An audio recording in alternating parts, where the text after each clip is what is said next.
तो देखो ना, न्यूक्लियोफिलिक सब्स्टिट्यूशन रिएक्शन है, ये बहुत इंपॉर्टेंट हेडिंग है एक, न्यूक्लियोफिलिक सब्स्टिट्यूशन रिएक्शन, इसको ना हम एसन रिएक्शन भी कहेंगे। अब ये एसन रिएक्शन होता क्या है कि जैसे पहले तो समझ लो कि न्यूक्लियोफाइल, आपको समझना न्यूक्लियोफाइल कहते हैं किसे हैं। तो न्यूक्लियोफाइल का मतलब हो गया ना, जो इलेक्ट्रॉन रिच होते हैं, इलेक्ट्रॉन रिच स्पेसीज को हम कहते हैं न्यूक्लियोफाइल। इलेक्ट्रॉन रिच का मतलब जिनके पास इलेक्ट्रॉन सफिशिएंट है, समझ गए कि नहीं। अब इलेक्ट्रॉन सफिशिएंट किसके पास होता है, जो माइनस होता है उनके पास, ठीक है, जो लोन पेयर ऑफ इलेक्ट्रॉन होता है उनके पास, ठीक है, या तो जिनके पास पाई इलेक्ट्रॉन होता है, लाइक पाई इलेक्ट्रॉन का मतलब जिनके पास डबल बॉन्ड या ट्रिपल बॉन्ड होता है तो हम उसको कहते हैं पाई इलेक्ट्रॉन। समझ गए कि नहीं समझ पा रहे हो, तो वो न्यूक्लियोफाइल कहलाते हैं। अब जैसे मान लो मेरे पास ये एक रिएक्शन है लाइक आर एक्स, ठीक है, एक्स के पास बताओ क्या चार्ज है, माइनस, तो माइनस है मतलब वो क्या हो गया, न्यूक्लियोफाइल। अरे हाँ या ना। अब मान लो मेरे पास एक और न्यूक्लियोफाइल आ गया लाइक ओ एच माइनस, तो देखो ये भी न्यूक्लियोफाइल और ये भी क्या हो गया, न्यूक्लियोफाइल हो गया। एक न्यूक्लियोफाइल दूसरे न्यूक्लियोफाइल को हटा देता है तो उसी रिएक्शन को हम कहते हैं न्यूक्लियोफिलिक सब्स्टिट्यूशन रिएक्शन। समझ गए कि नहीं समझ पा रहे हो। माइनस माइनस को हटाता है तो nucleophilic substitution reaction, plus plus को हटाता है तो इलेक्ट्रोफिलिक सब्स्टिट्यूशन रिएक्शन। समझ गए कि नहीं समझ पा रहे हो। तो मान लो ये इसको हटा दिया और इसके जगह पे खुद जाके विराजमान हो गया ऐसे, समझ गए कि नहीं। तो देखो एक न्यूक्लियोफाइल दूसरे न्यूक्लियोफाइल को हटाया, समझ गए कि नहीं। तो इसी रिएक्शन को क्या बोलोगे, न्यूक्लियोफिलिक सब्स्टिट्यूशन रिएक्शन बोलोगे, ठीक है। ये जो न्यूक्लियोफिलिक सब्स्टिट्यूशन रिएक्शन होते हैं, जिसको आप एसन रिएक्शन कहते हो, वो दो टाइप में होते हैं। एक को हम कहते हैं एसन फर्स्ट, एक को बोलोगे एसन फर्स्ट रिएक्शन, और एक को बोला जाता है एसन सेकंड रिएक्शन, एसन सेकंड रिएक्शन। अब जब इनका नोमेनक्लेचर करोगे तो कैसे करोगे, यहां से करोगे। ये वन का मतलब होता है ना यूनिमोलिक्यूलर, तो यूनिमोलिक्यूलर न्यूक्लियोफिलिक सब्स्टिट्यूशन रिएक्शन, और ये by molecular nucleophilic substitution reaction. बात समझ गए कि नहीं ना। ये सबसे इंपॉर्टेंट चीज क्या होती है ना, इन दोनों को एक साथ समझना। अब समझो, जब इन दोनों की मैकेनिज्म हम करते हैं, ठीक है, तो याद रखना ये जो रिएक्शन होता है वो दो स्टेप में होता है, और ये जो रिएक्शन होता है वो एक ही स्टेप में होता है। बोलोगे नहीं ना। चलो, पहली बात ये याद रखना कि ये जो रिएक्शन होगा वो दो स्टेप में, और ये जो रिएक्शन होगा वो एक स्टेप में होगा। कंफर्म हो। अच्छा देखो, इसमें होता है क्या ना कि पहले स्टेप में जो भी एल्किल हैलाइड लोगे वो टूटता है, और टूटने के बाद वो कार्बोकेटायन बनाता है। तो एसएन फर्स्ट में कार्बोकेटायन बनता है, सबसे इंपॉर्टेंट लाइन है ये। समझ गए कि नहीं। एसएन टू की बात करें, एक ही स्टेप में है, इसमें ये ट्रांजिशन स्टेट बनाता है। ये ट्रांजिशन स्टेट क्या हो अभी मैं बताने वाला हूं। समझ गए कि नहीं समझ पा रहे। तो पहली बात समझो कि ये दो स्टेप में, ये एक स्टेप में, इसमें क्या बनता है कार्बोकेटायन, और इसमें क्या बनता है ट्रांजिशन स्टेट। ये क्या चीजें होती है हम समझाने वाले हैं। अच्छा अब देखो, अगर इस रिएक्शन का ऑर्डर पता करें ना, ऑर्डर, तो इसका जो ऑर्डर आता है वो एक आता है, मतलब फर्स्ट ऑर्डर रिएक्शन होता है, और इस रिएक्शन का जो ऑर्डर आता है वो सेकंड आता है, मतलब सेकंड ऑर्डर रिएक्शन होता है। समझ गए कि नहीं समझ पा रहे। तो हम क्या करते हैं ना, एक एक रिएक्शन के बारे में कुछ इंफॉर्मेशन कलेक्ट करते हैं। सबसे पहले मेरा मान लो है SN first reaction, SN first reaction बताओ, पूरा नाम बताओ। हाँ, यूनिमोलिक्यूलर, यूनिमोलिक्यूलर, ठीक है, न्यूक्लियोफिलिक, न्यूक्लियोफिलिक सब्स्टिट्यूशन रिएक्शन। ये तो पहले इसका पूरा नाम हो गया। अब इसके बारे में बताओ, ये कितने स्टेप में होता है, दो। हाँ, the mechanism of this reaction occurs in two step. पहले स्टेप में बताओ क्या होता है, कार्बोकेटायन बनता है in first step, in first step, ठीक है, एल्किल हैलाइड आयोनाइज्ड एंड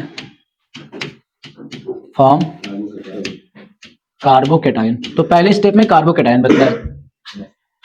दूसरे स्टेप में क्या होता है कि जब कार्बोकेटायन बन जाता है तो उसी कार्बोकेटायन के ऊपर न्यूक्लियोफाइल आके अटैक करता है। समझ गया कि नहीं। तो दूसरे स्टेप में, in second step, in second step nucleophile nucleophile attack on carbocation and forms product. ठीक है, इस रिएक्शन का ऑर्डर कितना होता है? 1 होता है। तो इस रिएक्शन का अगर ऑर्डर पता करना हो तो बताओ क्या हो गया? फर्स्ट ऑर्डर रिएक्शन हो गया। कंफर्म हो ना? ये सारे पॉइंट तो क्लियर हो ही गए होंगे। अब हम क्या करते हैं ना, एक एग्जांपल लेके और हम क्या करते हैं, इसको एक्सप्लेन करते हैं सारी बातें। तो देखो, ये मेरे पास एक एग्जांपल है, ये हो गया CH3 और यहाँ पर CH3 और यहाँ पर CH3 और ये हो गया, मान लो मैंने Br लिख दिया, तो इसको टर्ट ब्यूटिल ब्रोमाइड पढ़ोगे। ठीक है, अब मान लो मैंने यहाँ पर NaOH के साथ मेरे को रिएक्शन कराना है, तो अगर तुम डायरेक्ट करोगे तो ये ऐसे निकल गया, और आपको डायरेक्ट नहीं करना है। ठीक है, अगर हमको डायरेक्ट करना होगा तो ये मेरा जो फाइनल प्रोडक्ट निकल के आएगा वो कुछ ऐसे आएगा, ऐसे, ये इसके साथ निकल गया NaBr के साथ। समझ गया ना? हाँ, ये टर्ट का मतलब होता है टर्सरी ब्यूटिल अल्कोहल। कंफर्म? अब हमको करना क्या ना, इस रिएक्शन की मैकेनिज्म देखनी है। तो रिएक्शन की मैकेनिज्म यहां से आपको देखना है कि ये रिएक्शन हुआ कैसे है। सबसे पहले आप क्या करोगे, न्यूक्लियोफाइल अपना तैयार रखोगे। भाई अटैक कराना है तो अपना न्यूक्लियोफाइल तैयार करोगे ही। सीमा पर लड़ने चले जाओ, बंदूक घर पे छोड़ दोगे, ऐसा तो होना नहीं है। पहले तो बंदूक अपना तैयार रखो वार करने के लिए। तो देखो, जो न्यूक्लियोफाइल होगा वो कहाँ होगा? इसी में होगा। तो सबसे पहले आप क्या करो कि बगल वाला जो भी रिएजेंट है उसको तोड़ लिया करो। तोड़ने के बाद बताओ क्या हो गया? Na+ और ये क्या हो गया? OH-। बताओ न्यूक्लियोफाइल कौन है भैया? इसमें न्यूक्लियोफाइल कौन है जी? कैसे पता किए हो? माइनस है। हाँ, तो तुम्हारा न्यूक्लियोफाइल बनके तैयार हो गया, ये हो गया न्यूक्लियोफाइल। ठीक है, न्यूक्लियोफाइल से ही मतलब था। अब ये जो न्यूक्लियोफाइल है यही जाके अटैक करेगा, और देखो ये अटैक अभी ऐसे नहीं करेगा, जब तक कार्बोकेटाइन नहीं बनेगा तब तक अटैक। तो मेन बात है पहले हमको कार्बोकेटाइन बनाना। तो देखो, जो पहला स्टेप आता है ना, स्टेप फर्स्ट, ये जो भी एल्किल हैलाइड लिए हो, समझ गया कि नहीं, उस एल्किल हैलाइड को पहले आयनाइज्ड कर लो। कैसे करोगे? हैलोजन जो है ना, ये हैलोजन वहीं से ब्रेक कर लो। हैलोजन के ऊपर कैसा चार्ज? माइनस चार्ज होगा। तो जब हैलोजन के ऊपर माइनस चार्ज होगा तो कार्बन के ऊपर प्लस चार्ज हो गया। समझ गया कि नहीं? और कार्बन के ऊपर प्लस चार्ज आ गया मतलब कार्बोकेटाइन हो गया। यही हुआ ना? तो मैं क्या करता हूं, ऐसे लिखता हूं CH3 और CH3 और मान लो मेरा ये Br है। तो मैं क्या करता हूं, यहां से ब्रेक करता हूं। ये देखो, जब मैं ऐसे Br को यहां से हटा दिया तो Br के ऊपर कैसा चार्ज? माइनस। तो कार्बन के ऊपर कैसा चार्ज? प्लस चार्ज हो गया। कार्बोकेटाइन बन गया कि नहीं बन गया? अच्छा देखो, हम एग्जांपल ले रहे हैं ना, तो ये याद रखो कि ये जो कार्बन है ना, ये वो 3 डिग्री का है। क्यों 3 डिग्री का है? इसके पीछे का भी लॉजिक है, क्यों हमने यही एग्जांपल लिया। लॉजिक ये है कि जिस रिएक्शन में कार्बोकेटाइन बन रहा हो, तो जितना ज्यादा डिग्री आता है ना, उतना ही ज्यादा वो स्टेबल होता है। तो ऐसा ऑर्गेनिक केमिस्ट्री बताता है कि जो 3 डिग्री का कार्बोकेटाइन है वो ज्यादा स्टेबल होता है, उससे कम 2 डिग्री और सबसे कम 1 डिग्री। बात समझ गए कि नहीं? इसीलिए मैंने ऐसा एग्जांपल लिया कि जिसमें स्टेबिलिटी मेरे को ज्यादा से ज्यादा मिल सके। तो जैसे यहां देखो, ये कार्बन के ऊपर प्लस आ गया, कार्बोकेटाइन हो गया। ये जो कार्बन है, ये कितने कार्बन से जुड़ रहा है? 1 2 और ये 3। तो हम बोलेंगे कि 3 डिग्री का कार्बोकेटाइन है, और 3 डिग्री का कार्बोकेटाइन है, ज्यादा स्टेबल होगा। ठीक है। अच्छा, जब ये रिएक्शन हो रहा है ना, तो थोड़ा सा स्लो हो रहा था रिएक्शन, ये काफी रिएक्शन स्लो हो रहा था। मतलब जो पहला स्टेप है वो स्लो स्टेप होता है, और जो दूसरा स्टेप होता है वो फास्ट स्टेप होता है। केमिकल काइनेटिक्स सिखाता है कि अगर आपके पास कोई भी कॉम्प्लेक्स रिएक्शन हो या मल्टी रिएक्शन हो, मतलब क्या ना कि ऐसा रिएक्शन जो एक से ज्यादा स्टेप में हो, तो आप देख लो ना कौन सा ऐसा स्टेप है, समझ रहे हो, जो स्लो है। जो स्टेप स्लो होता है उसी से हमेशा ऑर्डर डिटरमाइन करता है। जैसे इस रिएक्शन का ऑर्डर कितना है? फर्स्ट है, और रिएक्शन हमारे पास है 2 स्टेप में। तो पहला स्टेप क्या है और दूसरा स्टेप आएगा तो फास्ट। तो बताओगे पहला स्टेप स्लो है, दूसरा क्या है? हमने बताया ना कि स्लो स्टेप से हमेशा ऑर्डर चेक करना है। बात समझ गए कि नहीं? बताओ, पहले स्टेप से ऑर्डर चेक करोगे कि दूसरे से? क्यों पहले से करोगे? स्लो। बस यही कॉन्सेप्ट याद रखना है कि जब भी कभी आपको रिएक्शन मिले दो स्टेप में, जो स्टेप स्लो होगा उसी से आप ऑर्डर डिटरमाइन करोगे। रेट डिटर्मिनेशन स्टेप वही होता है। समझ गए कि नहीं समझ पा रहे हो? तो हम क्या करेंगे ना, इसी से ऑर्डर को डिटरमाइन करेंगे क्योंकि स्लो स्टेप है। चलो, ऑर्डर कैसे डिटरमाइन करना है मैं ये भी बता दूं। मान लो किसी भी रिएक्शन का हमको रेट पता करना हो, रेट, तो रेट पता करने के लिए सबसे पहले कांस्टेंट लगाया जाता है के, और जो भी रिएक्टेंट होता है उसको बड़े ब्रैकेट में करते हो बंद। बड़े ब्रैकेट का मतलब होता है कंसंट्रेशन। तो देखो, अगर मान लो इस रिएक्शन का मेरे को रेट लिखना हो तो सबसे पहले कांस्टेंट लगाओगे के। रिएक्टेंट कौन है? ये वाला है ना। ये रिएक्टेंट को आप बड़े ब्रैकेट में बंद कर लो। अब देखो इसको कैसे, इतना बड़ा है ना, इसको छोटा करने का तरीका मैं बता रहा हूं। मतलब इस कार्बन से 3 बार CH3 जुड़े हुए हैं, तो मैं क्या कर सकता हूं, इसको लिख सकता हूं बड़े ब्रैकेट में, एक कार्बन से CH3 जुड़े हुए हैं कितनी बार? 3 बार। ऐसे हो गया। अच्छा, अब बताओ, इसी कार्बन से, मान लो इस कार्बन से 3 बार CH3 जुड़े थे, इसी कार्बन से Br भी जुड़ा हुआ है, तो मैं क्या कर सकता हूं, इसी कार्बन से मैंने Br जोड़ लिया, हो गया, रिएक्शन छोटा हो गया। ठीक। अब देखो इसके पास पावर कितना है, तो कंसंट्रेशन के पावर से हमको क्या पता चलता है? ऑर्डर पता चलता है। ठीक है, बताओ इसका पावर कितना है, तो बताओ इस रिएक्शन का ऑर्डर कितना होगा? अरे वाह, इस रिएक्शन का ऑर्डर, ये पहले स्टेप की कहानी थी। अब हम लेके चलते हैं आपको स्टेप सेकंड। स्टेप सेकंड देखो, स्टेप फर्स्ट में क्या बना है? कार्बोकेटायन। स्टेप फर्स्ट में क्या बना है? कार्बोकेटायन बना हुआ है CH3, ये लो भाई CH3, हाँ ना। अब बताओ न्यूक्लियोफाइल कौन सा है तुम्हारे पास? OH माइनस, हाँ ना। तो अब देखो भाई, रास्ता तो इसके लिए वैसे भी खाली हो गया, कार्बन के ऊपर और इसके ऊपर प्लस माइनस का अट्रैक्शन तो वैसे हो जाना है। समझ गए कि नहीं समझ पा रहे? दूसरी तरीके से अगर आप भावना देखना चाहो, प्लस है मतलब इलेक्ट्रॉन की कमी, और इसके पास माइनस इलेक्ट्रॉन ज्यादा है। कंफर्म है ना? ये अपना इलेक्ट्रॉन इनको दे देगा, वहीं गठबंधन कर लेगा, तो ये ऐसे रिएक्शन होगा, ये देखो, और यहाँ पर ऐसे प्रोडक्ट तो यही बनना था। अच्छा, ये जो रिएक्शन है वो फास्ट वजह भाई, पहला स्टेप में तोड़ना था ना, बॉन्ड जल्दी टूटेगा नहीं, और जब टूट गया है तो गठबंधन तो कहीं करना ही पड़ेगा। बोलो हाँ, तो इसलिए पहले बॉन्ड जब तोड़ना था तो स्लो हो रहा था, टाइम लगेगा कान भरने में। समझ गए कि नहीं? और जब बॉन्ड खाली हो गया तो गठबंधन करना तो आसानी हो जाएगा। समझ गए कि नहीं समझ पा रहे? इसलिए ये वाला जो स्टेप होता है वो थोड़ा फास्ट होता है। समझ गए कि नहीं समझ पा रहे? अच्छा, अब ना इसमें कुछ बातें आपको बतानी है। देखो, जब भी कार्बोकेटायन बने तो हमने बोला ना कि हमेशा डिग्री बढ़ाने की कोशिश किया जाता है। अगर किसी रिएक्शन की डिग्री मान लो 1 है और पॉसिबिलिटी उसको 2 करने का है, 2 डिग्री करने का है, तो आप हमेशा डिग्री बढ़ा लेना। डिग्री बढ़ाने का ये जो परंपरा है ना, उसको रीअरेंजमेंट कहते हैं। तो एक बात याद रखो, अगर कभी कोई तुमसे पूछे कि किस रिएक्शन का रीअरेंजमेंट होता है, तो बोल देना कि जब कार्बोकेटायन बनता है तो उसका रीअरेंजमेंट होता है। बताओ, क्या SN फर्स्ट का रीअरेंजमेंट होगा कि नहीं होगा? अरे वाह, कैसे पता किए हो? कार्बोकेटायन। और रीअरेंजमेंट का मतलब क्या होता है? डिग्री को बढ़ाना, 1 से 2 कर लो, 2 से, ऐसा क्यों करते हैं? हाँ, जितना ज्यादा कार्बोकेटायन की डिग्री बढ़ेगी स्टेबिलिटी उतना ही ज्यादा। कंफर्म हो कि नहीं? ये बात समझ रहे हो ना? अच्छा, अब एक बात बताओ, ये तो सीख गया, बताना SN फर्स्ट रिएक्शन है, ठीक।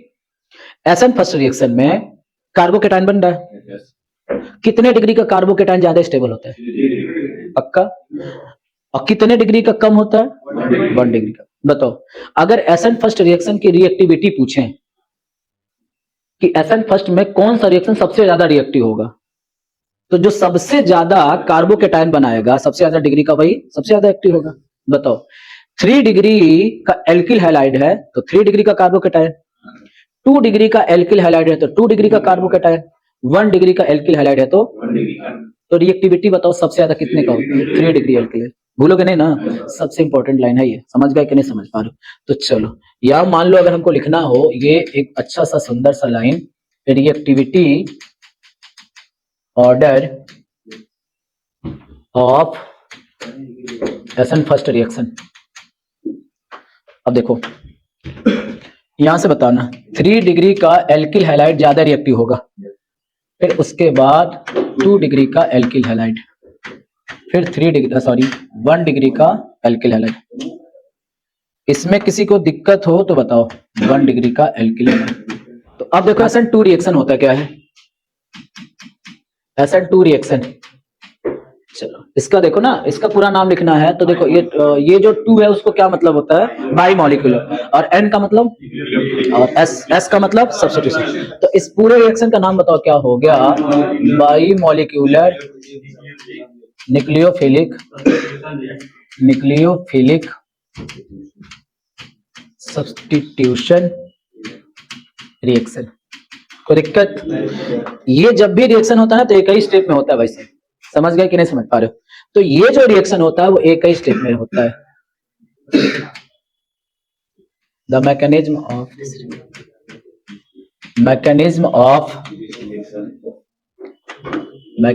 of this reaction occurs in one step, एक ही स्टेप में होता है, ठीक है।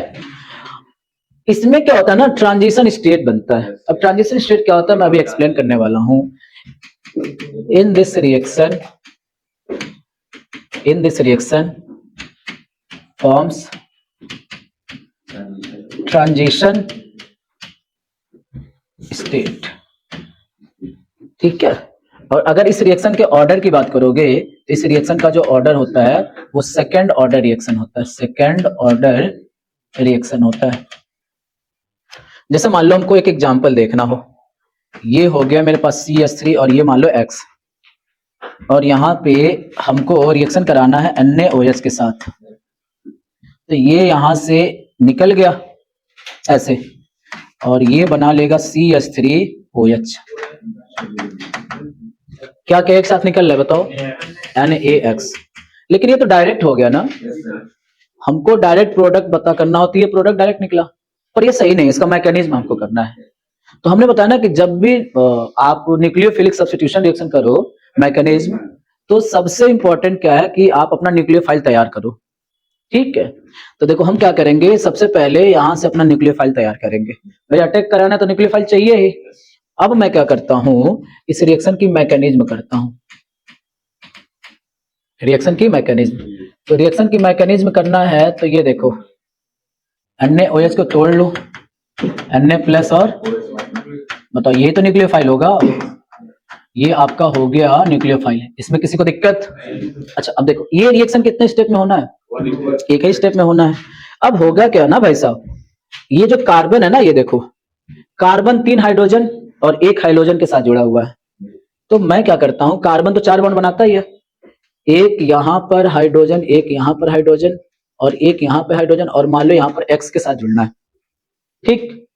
अब क्या हो गया कि न्यूक्लियोफाइल जो है मेरे पास OH, ये माइनस है, ये न्यूक्लियोफाइल इस कार्बन के साथ जुड़ना चाहेगा, समझ रहे हो कि नहीं समझ पा रहे हो? तो ये क्या करेगा, अपना प्रपोजल इनको रखेगा कि भैया हम तुमसे जुड़ना चाह रहे हैं, समझना, ठीक है। तो ये कहेगा कि क्यों हमसे जुड़ना चाह रहे हो, ठीक, हमसे जुड़ना क्यों चाह रहे हो, कहेगा देखो हम माइनस है, कहेगा मेरे पास पहले से माइनस जुड़ा हुआ है, समझ गया कि नहीं समझ पा रहे हो? तो ये कहेगा कि देखो ना हम तुम्हारे लिए चांद तारे तोड़ के ला सकते हैं, ये कुछ भी नहीं कर सकता तुम्हारे लिए। ये क्या करेगा कि इनका धीरे धीरे कान भरना शुरू करेगा, समझ रहे हो कि नहीं समझ पा रहे हो? अच्छा एक बात बताओ, X के ऊपर भी कैसा चार्ज है और इसके ऊपर भी कैसा चार्ज है, बताओ क्या ये सामने से जाके अपना प्रपोजल एक्सेप्ट करेगा? वहीं जो है ना मारा पीटी हो जाएगा, सेम चार्ज है ना। तो इसका मतलब बताओ ये क्या करेंगे, पीछे से जाके अपना कान भरेंगे इसका, समझ गया कि नहीं समझ पा रहे, बोलो। हाँ, यहाँ पे ये बात बताने का मतलब ये होता है कि जो SN2 रिएक्शन होता है उसमें जो न्यूक्लियोफाइल होता है उसका अटैक कभी भी सामने से ना होकर पीछे से उसका अटैक होता है, समझ गए कि नहीं समझ पा रहे, इसमें कोई डाउट नहीं है ना। चलो अब देखो ना, ये क्या करेगा कि ये OH इस कार्बन के साथ जुड़ना चाह रहा है, तो जुड़ेगा कब, जब ये वाला हटेगा, समझ गया कि नहीं समझ पा रहे हो? अब क्या होगा कि ये इतना इसके सामने फेंक दिया, अपने बारे में इतना फेंक दिया है कि इसका जो कार्बन का मन इस OH की तरफ लगना शुरू हो गया है। बोलो, अगर इस कार्बन को OH के साथ जुड़ना है तो इस वाले X को हटाना पड़ेगा, समझ गया कि नहीं? वो हट गया तो ऐसे भी उसका एक्स कहलाएगा। तो अब क्या है ना कि ये क्या है, कार्बन इसके साथ जुड़ना चाह रहा है। तो भाई क्या है कि जब आपको जुड़ना है तो पुराने बॉन्ड तोड़ना पड़ेगा। केमिस्ट्री तो यही सिखाता है ना, और जीवन का ये सच्चाई भी है कि नया बॉन्ड अगर तोड़ना, अरे सॉरी, जोड़ना है तो पुराने बॉन्ड को क्या करना पड़ेगा? तोड़ना। क्योंकि एक तलवार में, अरे एक सॉरी, एक म्यान में दो तलवार नहीं हो सकते। हालांकि तुम लोग कर सकते हो।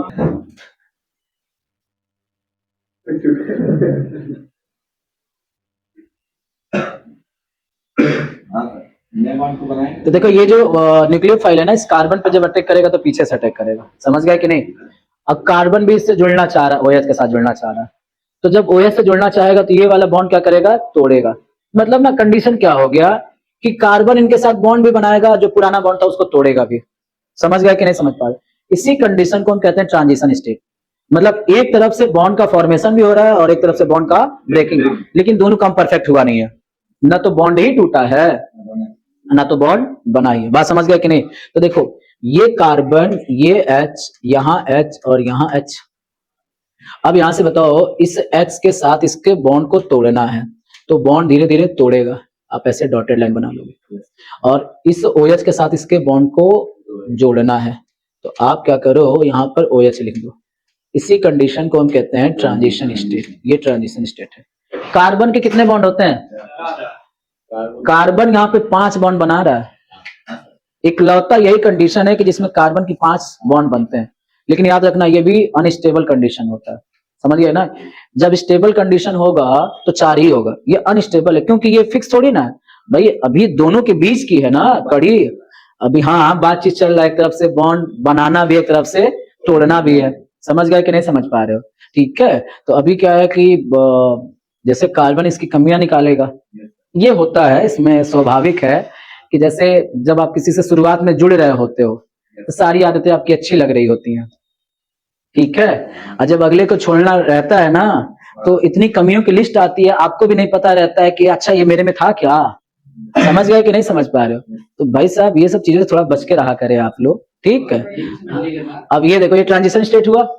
अब एक बात बताओ, ये इतना इसका कान भर दिया, इतना कान भर दिया है, ये क्या करेगा? तंग आके इसको छोड़ ही देगा। तो जब इसको छोड़ देगा तो बताओगे क्या करेगा? ये इसके साथ बॉन्ड बना लेगा ही, और इसको क्या करेगा? ये निकाल लिया, अपनी एक्स को निकाल दिया यहाँ से। समझ गए कि नहीं समझ पा रहे? ये आपका एसन फर्स्ट रिएक्शन होता है, ठीक। चलो अगर हम इस रिएक्शन के रेट की बात करें ना भाई, इस रिएक्शन का रेट क्या है? तो सबसे पहले कांस्टेंट के लगाओगे। बताओ, ऐसा सेकंड ही चल रहा है तो सबसे पहले आप क्या लगाओगे? के लगाओगे। समझ रहे हो ना? अब एक बात बताओ, रिएक्टेंट हमारे पास ये भी है और ये भी है, तो हम क्या करेंगे? बड़े ब्रैकेट में इसको मैंने ऐसे लिख दिया और इसको भी बड़े ब्रैकेट में मैंने ऐसे लिख दिया। बताओ, यहाँ पावर 1 है, यहाँ पावर 1 है, तो बताओ इस रिएक्शन का ऑर्डर कितना हो गया? इस रिएक्शन का, सॉरी, इस रिएक्शन का ऑर्डर हो गया एक यहाँ एक यहाँ, कितना हो गया? अच्छा एक बात बताओ मेरे को, एसएन फर्स्ट रिएक्शन कितने ऑर्डर का है? एसएन फर्स्ट 1 ऑर्डर का, और एसएन 2? ऐसा क्या हो रहा है कि जो एसएन 2 है वो सेकंड ऑर्डर चला जा रहा है और एसएन फर्स्ट जो है वो एक ही ऑर्डर में आ रहा है? एसएन फर्स्ट में जो न्यूक्लियोफाइल है वो रेट में पार्टिसिपेट नहीं कर रहा है, देखो। और जब यहाँ हम रेट लिख रहे हैं तो ये न्यूक्लियोफाइल इसमें पार्टिसिपेट कर रहा है। तो इस ये इसमें न्यूक्लियोफाइल पार्टिसिपेट किया, इसलिए इसका ऑर्डर बढ़ के कितना हो गया? 2 हो गया। बात समझ गए कि नहीं समझ पा रहे? बोलो, कंफर्म हो कि नहीं कंफर्म हो? अच्छा अब एक बात बताना, न्यूक्लियोफाइल इस पे अटैक कर रहा है, अटैक जितना बढ़िया हो जाएगा रिएक्शन उतना ही बढ़िया चलेगा। मतलब अगर अटैक प्रॉपर हो रहा है तो रिएक्शन का रेट फास्ट होगा, अगर अटैक नहीं हो पा रहा है अच्छे से तो रिएक्शन का जो रेट होगा वो स्लो होगा। मतलब बात धीरे धीरे चलेगी। अगर प्रत्यक्ष रूप से जाके आप अपनी बात रख दिए तो अटैक बढ़िया से किए हो, बात बड़ी जल्दी बन जाएगा। और बात को पहुंचाने के लिए कबूतर का यूज कर रहे हो तो पता नहीं वो कबूतर जो पत्र लेके जा रहा है सही जगह ले जा रहा है कि दूसरी जगह लेके जा रहा है। समझ रहे हो ना? तो जैसे क्या है कि मतलब अगर न्यूक्लियोफाइल मान लो अटैक कर रहा है, समझना, तो न्यूक्लियोफाइल अगर मान लो अटैक कर रहा है तो अगर बाधा ज्यादा उत्पन्न हो रहा है तो रिएक्शन की जो रेट होगी स्लो होगी, और अगर बाधा उत्पन्न नहीं हो पा रहा है, बढ़िया से अटैक हो रहा है, तो रिएक्शन का रेट फास्ट। उसको हम कहते हैं स्टेरिक हिंड्रेंस। समझना बात को। जहां पर स्टेरिक हिंडेंस ज्यादा होगा वहां पर रिएक्शन का रेट स्लो होगा। कैसे पता करेंगे स्टेरिक हिंडेंस ज्यादा कहां है? तो समझ लो भाई साहब, जहां पर एल्किल ग्रुप कार्बन का ग्रुप ज्यादा जुड़ रहा है वहां पे बाधा ज्यादा उत्पन्न हो रहा है, स्टेरिक हिंडेंस ज्यादा आ रहा है। लाइक सपोज करो कि मैंने यहाँ पे लिख दिया CH3 और ये मान लो हो गया X, और मैं यहाँ पे लिख दिया CH3 और ये मान लो C और यहाँ पर CH3 और ये मान लो हो गया X, ठीक है। और मैंने यहां से लिख दिया CH3, ये हो गया CH3 और ये मान लो हो गया CH3 और ये हो गया X। अब मान लो मेरे पास न्यूक्लियोफाइल है NU माइनस, यहां भी न्यूक्लियोफाइल है, ये हो गया मेरे पास न्यूक्लियोफाइल, यहां पर भी है भाई साहब न्यूक्लियोफाइल। इस न्यूक्लियोफाइल को अटैक कराना है तो ये देखो, ये अटैक कराएगा इस कार्बन पर और इसको अटैक कराना है इस पे, ठीक है, और इसको अटैक कराना इस कार्बन पे। बताना सबसे बढ़िया अटैक कहां हो पाएगा? ये पहले वाले पर अटैक बढ़िया से हो जाएगा क्योंकि डायरेक्ट रास्ता खुला हुआ है। यहां पे जब आओगे तो देखोगे यहां पर अंगरक्षक बैठे हुए हैं 2 लोग, और जब यहां पे आओगे तो देखोगे यहाँ पे 3 लोग अंगरक्षक बैठे हुए हैं। तो सबसे ज्यादा स्टेरिक हिंडेंस कहां लग रहा है? अबे भाई तीसरे पे लग रहा है। सबसे ज्यादा स्टेरिक हिंडेंस कहां लग रहा है? तीसरे पे। और सबसे कम स्टेरिक हिंडेंस पहले। समझ गए कि नहीं? तो अब एक बात बताओ मेरे को, अगर हमको चेक करना हो रिएक्टिविटी ऑर्डर ऑफ SN2, बताओ किसकी रिएक्टिविटी ज्यादा होगी? ये 1 डिग्री वाले ना, ये 1 डिग्री है, ये कितने डिग्री है? 2 डिग्री, और ये कितना डिग्री है? 3 डिग्री है। समझ गए कि नहीं? तो बताओगे सबसे ज्यादा रिएक्टिविटी ऑर्डर किसका होगा? 1 डिग्री का, फिर उसके बाद 2 डिग्री का एल्किल हैलाइड, फिर उसके बाद 3 डिग्री के एल्किल हैलाइड का। कंफर्म होना। और जब SN फर्स्ट पढ़ रहे थे तो उल्टा चल रहा था, ये सबसे इंपॉर्टेंट बात है। समझ गए कि नहीं समझ पाए? अब सवाल जानते हो क्या है? सवाल ये है कि सर हम कैसे जानेंगे कौन सा मैकेनिज्म अप्लाई करना है, SN फर्स्ट कि SN सेकेंड? कंफर्म हो ना? इसके लिए क्या करना है ना, तुम केवल क्या करना, कार्बन की डिग्री चेक कर लेना। अगर 3 डिग्री है SN फर्स्ट लगा लेना बिना कुछ कहे, 1 डिग्री है SN2 लगा लेना, अगर 2 डिग्री है तो SN फर्स्ट SN सेकेंड में से दोनों में से कुछ भी काम चला सकते हो। वजह देखो, SN फर्स्ट है तभी भी 2 डिग्री बीच में आ रहा है, और SN2 है तभी भी 2 डिग्री कहां आ रहा है? बीच में ही आ रहा है। इसका मतलब एक बात तो हमको समझ में आ गया कि अगर 3 डिग्री का एल्किल हैलाइड है तो कौन सा? SN फर्स्ट रिएक्शन अप्लाई करोगे। और अगर मान लो 1 डिग्री का एल्किल हैलाइड है तो क्या करोगे? SN2 रिएक्शन अप्लाई करोगे। और अगर मान लो 2 डिग्री का एल्किल हैलाइड है तो क्या करोगे? आप चाहे SN फर्स्ट अप्लाई कर लो या तो SN सेकेंड अप्लाई कर लो, आप एकदम फ्री हो। यहां तक बातें क्लियर हो रहा है कि नहीं हो रहा है? बोलो।